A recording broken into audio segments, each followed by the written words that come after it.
Welcome to the Augusta Golf Show podcast. Now, here's John Patrick. Rich Lerner is the calming influence on the Live From programs on Golf Channel. Next up, Live from the Masters. It's a pleasure to welcome Rich Lerner back to the Augusta Golf Show. How are you, Rich? Doing great, John. Always this time of year, like every golfer, I get excited. I know. We all play the waiting game in this sport, especially if, like me, you live up north. You're waiting for the snow to melt. You're waiting for that first good day. You're waiting to bust out the sticks. You're waiting for the Masters, and the waiting's just about over. Have you had any chance to play golf this year? When I was down at the Arnold Palmer Invitational, I played one round. Okay. That was it. All right. 71 something. And if you notice, normally I'm, as you know, quite a bit more verbose than that. There was not a whole lot more to say about the round, other than I played. Okay, all right. There were a few good shots and a few good swings. Something to build on for the coming season. There you go. All right, it's a Masters preview show, so I need to talk about some players and odds of winning and such. Let me start this way. Let me ask you this. Will the winner of the Masters this year already be a major champion?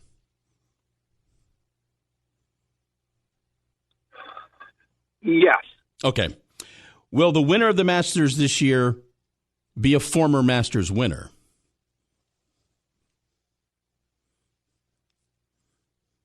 Yes. My mind is, as quickly as I can, because I don't want to chew up too much time running scenarios. And I keep landing on Scottie Scheffler. Yeah. Do you feel like it's his to lose, Rich? I do. I think we've had this strong a favorite since Tiger 22, 23 years ago, when, like Scheffler, he came to Augusta with the players in Bay Hill in his back pocket. I do think it is his to lose. He's that good right now. You know, you, Brandel, and Paul have talked a lot, rightfully so, about Scottie over the last few weeks. Right now, Rich, what's the quality that he seems to possess over all others? Attitude. I think that's it. There's obviously a competitive toughness and spirit. Loves the moment. Certainly not afraid in any way. But I would say attitude. I think there are good ball strikers out there. No one at his level. But I think it's that sort of competitive fire mixed with the humility that separates him. I think with Scheffler, there's a sense that in this kind of click-driven, like-driven world, that he's too nice to carry the sport. As a crossover star, he doesn't leap off the screen, especially in interviews. But you can only be who you are. And I'll go back to what his father said after Scottie won the match play a couple of years ago to become world number one. He said, "I'm prouder of you for who you are as a person than who you are as a golfer." And I think the golf is electric at this point, and that's going to have to be enough. And, he's more interested in being solid spiritually than he is being sassy on social media. And, I was just pouring through some quotes from a story I prepared on Scheffler last year that ran at the Masters. And I'll just, I'll read you what some of these guys said. Ted Scott, his caddy, "I don't think that Scottie Scheffler is the guy that has some sort of a secret plan, just a hard worker with a great attitude and loves the moment. He's a gamer, Rory McIlroy, "What makes Scottie stand apart is his attitude. I don't think he sees golf as life or death." Good enough for me. And, I think there have been a lot of comparisons to Tiger, and I think you'll hear that just at least in terms of the ball striking numbers are comparable to prime Tiger. And then this the possibility that he could go on a Tiger-like run and win 6 or 7 times if the putting cooperates. I think what we need to do, obviously, is remind ourselves of who Tiger was. Scotty's 27 years old, won 8 times. The lone major is the Masters of 22. When Tiger was 27, he had won 34 times with 8 majors. So he's not Tiger Woods, nor is he trying to be. Scotty, to me, is the most comfortable in his own skin, great player that I can recall. And I think that's going to serve him well over the long haul. We're talking with Rich Lerner here on the Augusta Golf Show. You mentioned attitudes. You mentioned attitude a couple of times. Is this the major championship where you've got to have a good attitude? I think you need a good attitude at all the majors. You know, if you're at the Open Championship, you might be dealing with weather. You need a good attitude. If you're at a U.S. Open, at least an old school U.S. Open, you might be dealing with a really hard golf course. That's probably not the case as much anymore. So you need a good attitude there. I think Augusta is a combination of prudence and guts. I think there comes a time where you're going to have to roll the dice. You might have to risk it all. You might have to improvise. But there are also many other cases. I'm thinking about 2019 on the 12th hole, where you have to understand that safety is called for. It's not the time to take a risk. I think Scheffler has all of that, and he's got the world-class short game. That's the other part of this. He's got the Tiger ball striking to go with kind of a Seve-esque short game, where Tiger's played the best small ball I've ever seen in his prime. It really comes down to putting for Scheffler, and I think over the last 2 days, the players we saw evidence that that part of his game is certainly good enough. Once we get past Scotty, who's on your radar? Well, I think Wyndham Clark. I don't think you can dismiss what he's done now. 3 wins over the last 10, 11 months. One was a major. The other 2 were signature events.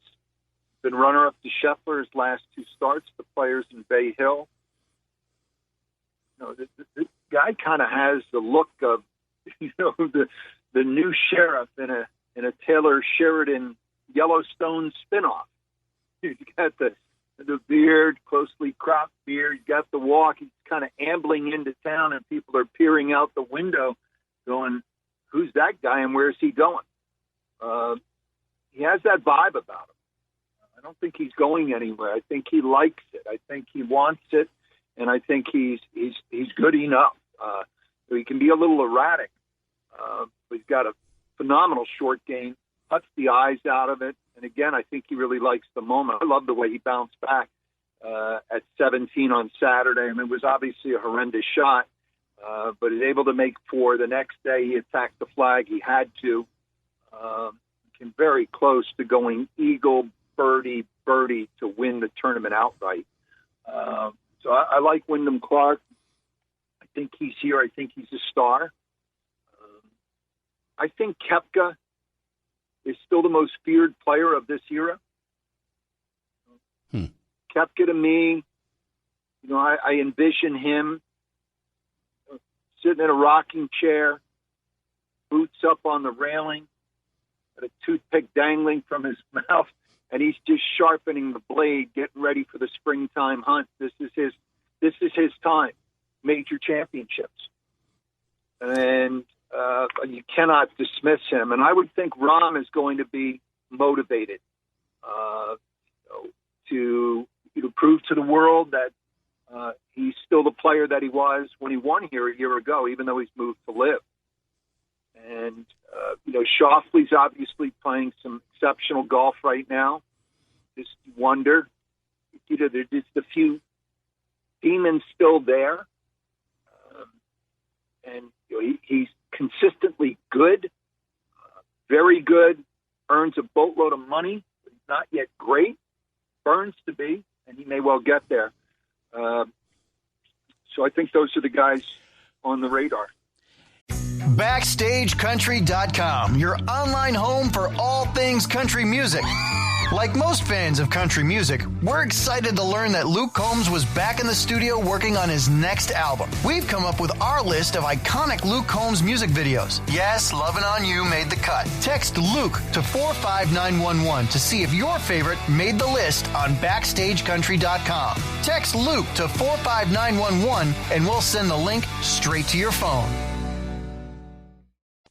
You know, Rich, I don't know of another golf tournament that loves the big emotional finish more than this golf tournament.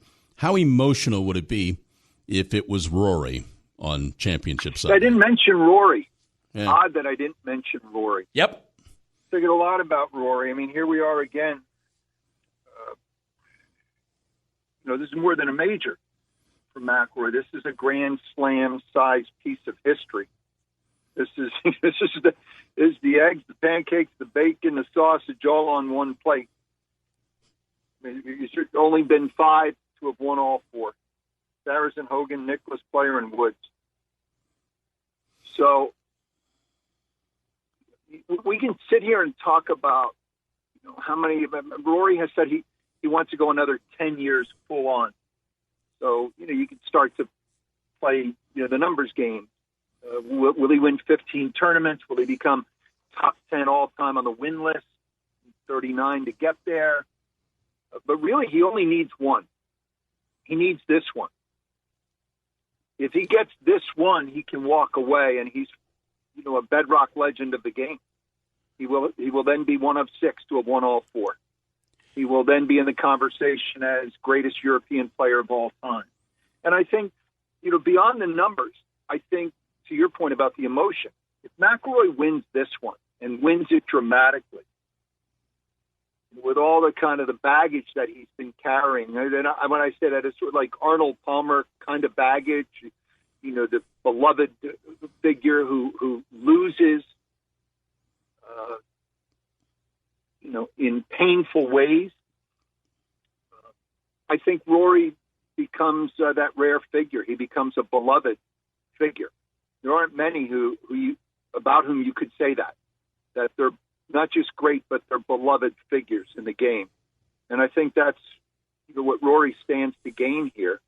My faith in Rory is not steadfast at this point.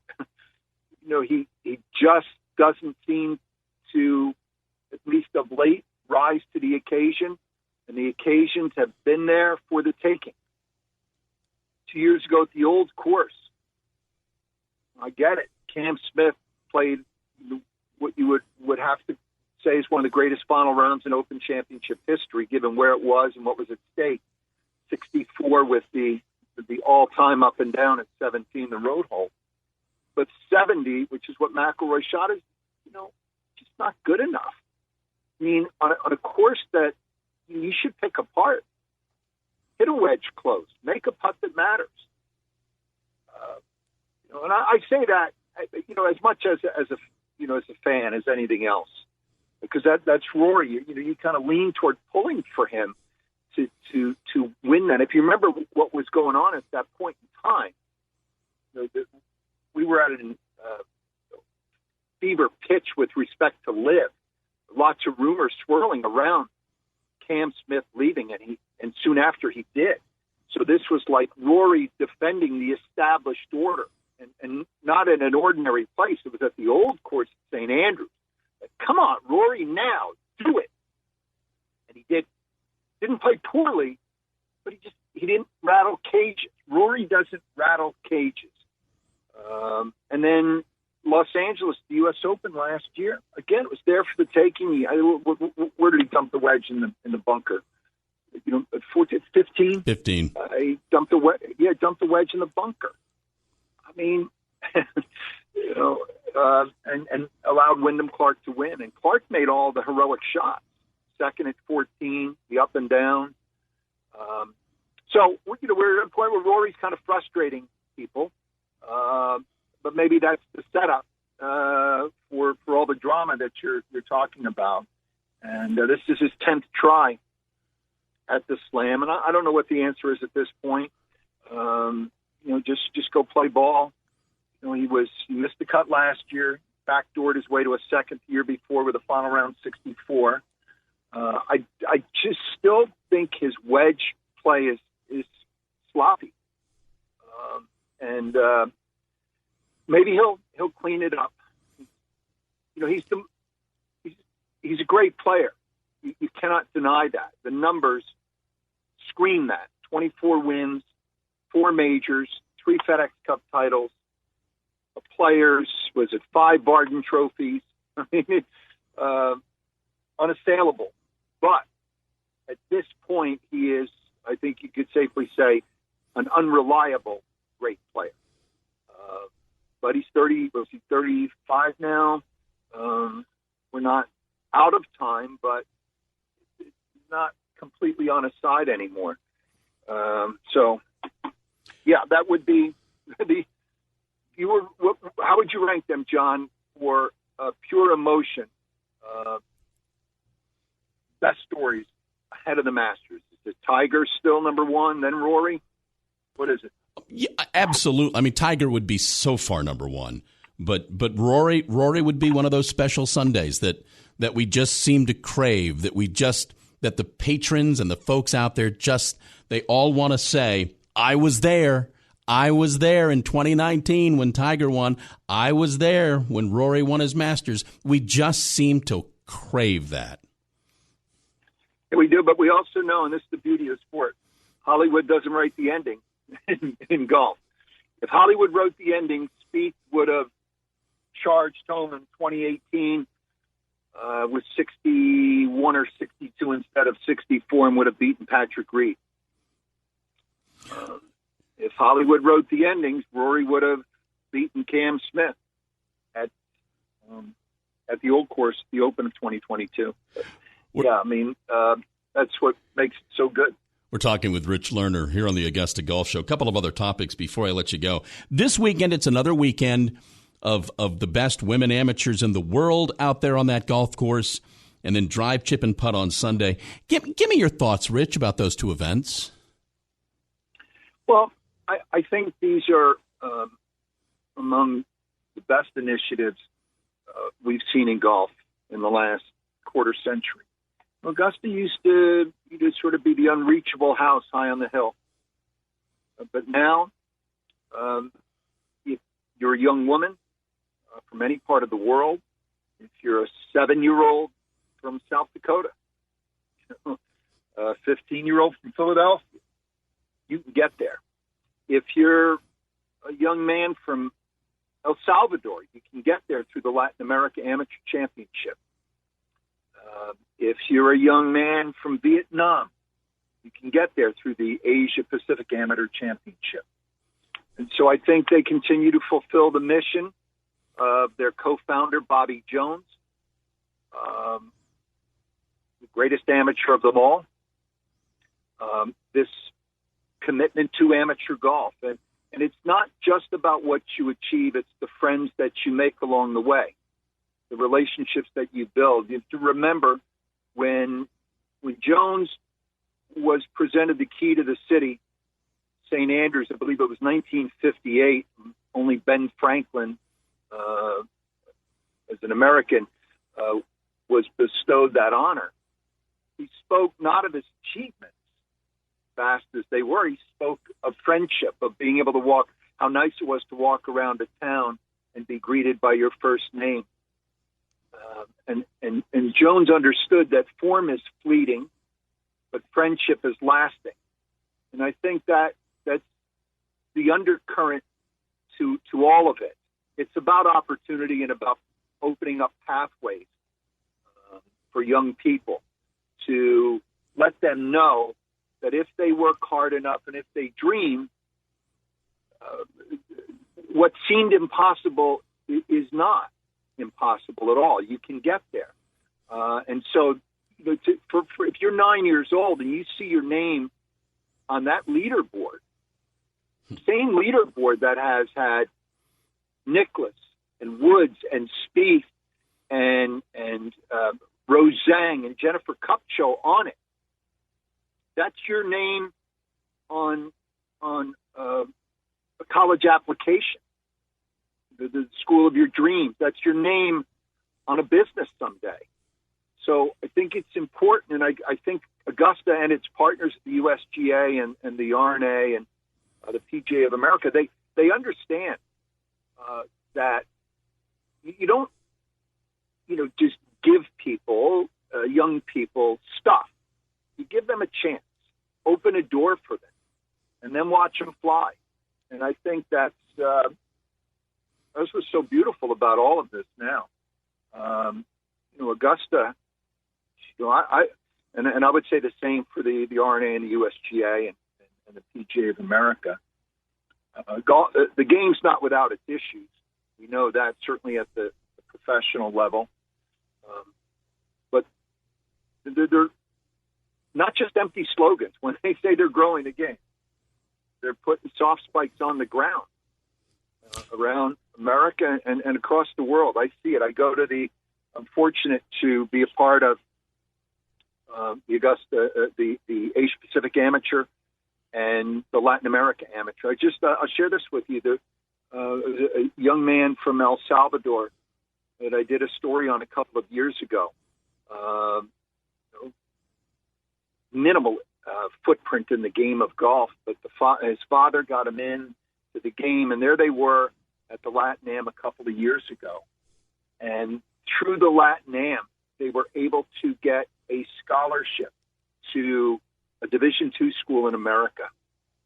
And the father was just so grateful to have had this opportunity to play a sport that his son and the father love, but to have this sport be able to open doors they never imagined. And I just got a text in the last couple of weeks from the father that the son had won his first tournament in the United States, and that they did. So really, this is what it's all about. And I think Augusta and the Masters have been brilliant in this, and it really matters now with all the angst about where the game is going at the highest level, with all the money pouring in, who's going to control it, is a vivid, strong reminder that golf is much more than just crowning the next champion and handing out a $3 or $4 million check. It's much more than that. And what better stage to drive that home than Augusta National? Because I can assure you that while Augusta,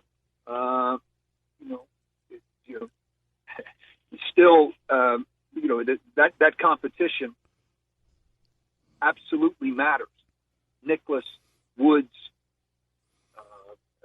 all of these guys writ larger for what they did at Augusta National. All of that matters. It is not the only thing that matters. And that I know for certain. And so I think it's been, I don't know if it's been an underreported story, but I think it's a story worth highlighting for sure. What's happened in the last 15 years or so with these amateur events, and then the Augusta National Women's Amateur drive, chip, and putt. It's special. And so, with due respect to everybody I have on this program throughout the year, I so look forward to this conversation every year. I'm honored. I'm touched that you say yes when I ask. Rich, I can't wait to see you next week. Thank you for saying yes to this. I appreciate that, John. I always like coming on. It's an annual, and when we say we will break bread, you and I will meet in the press building very soon, and we will break open one of those heavenly egg salad sandwiches. Won't we? We will. I can't wait to do it. Rich, thank you for saying yes to this, and you, John. I will see you soon. See you soon, buddy. Bye-bye. BackstageCountry.com, your online home for all things country music.